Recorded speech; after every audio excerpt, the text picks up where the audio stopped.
नमस्कार, मैं दीनबंधु क्रांतिकारी।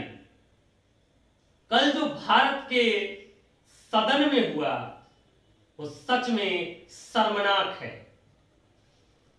आजादी के इतने वर्षों के बाद और भारतीय लोकतंत्र के 75 वर्षों के इतिहास में इतना घटिया गिरा हुआ हरकत आज तक कभी सदन में नहीं हुआ। सड़कों पर, सरेआम, बाजारों में तो नफरतें तो फैलाई ही जाती है, लेकिन यह भारतीय लोकतंत्र के इतिहास में पहली बार हुआ किसी सांसद को और जनता के द्वारा चुने गए सांसद को सरेआम उग्रवादी, आतंकवादी और कटुआ, साथ ही साथ धार्मिक सूचक शब्दों के साथ कैसा कैसा शब्द प्रयोग किया गया वो यहां पर बोला नहीं जा सकता।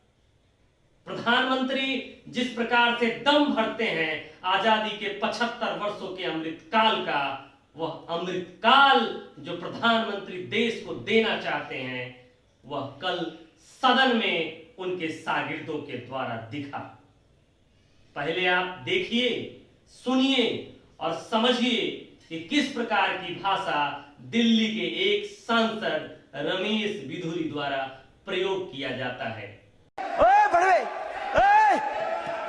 ओए उग्रवादी सिरे ले रहे हैं। ए उग्रवादी बोलने नहीं दूंगा कभी खड़ा होगा, ये बता रहा हूँ।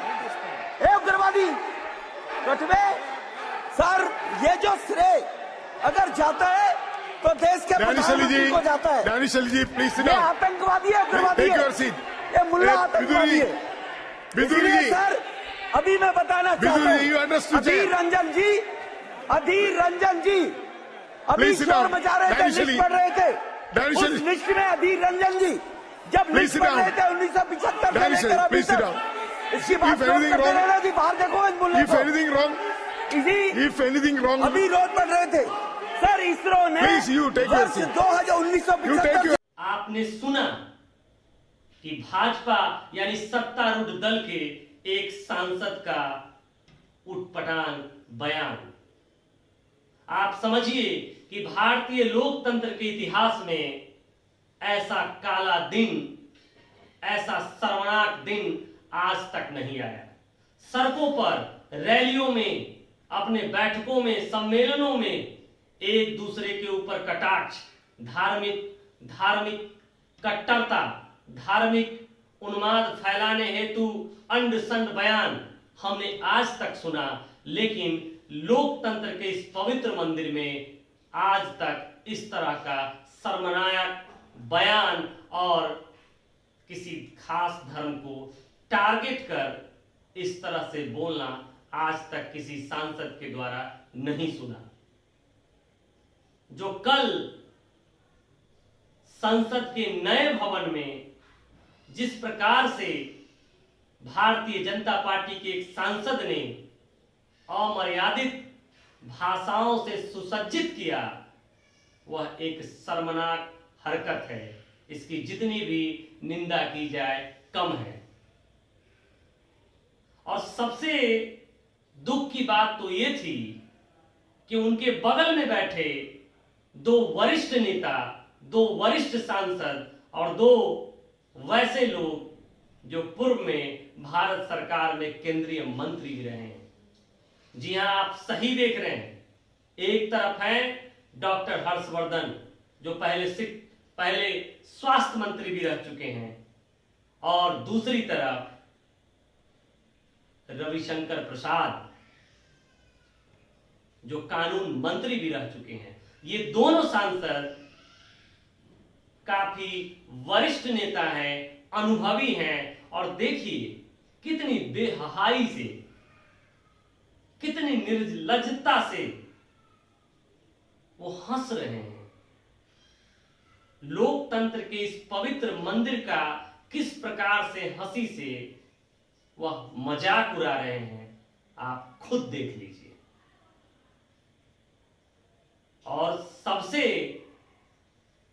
गिरा हुआ हरकत भारतीय जनता पार्टी के मुस्लिम सांसद रहे और पूर्व केंद्रीय मंत्री रहे मुख्तार अब्बास नकवी जी का आप ट्वीट देखिए। वो लिखते हैं बसपा सांसद के बारे में, वो कांग्रेस में जाना चाह रहे थे इसलिए इतना नौटंकी कर रहे थे।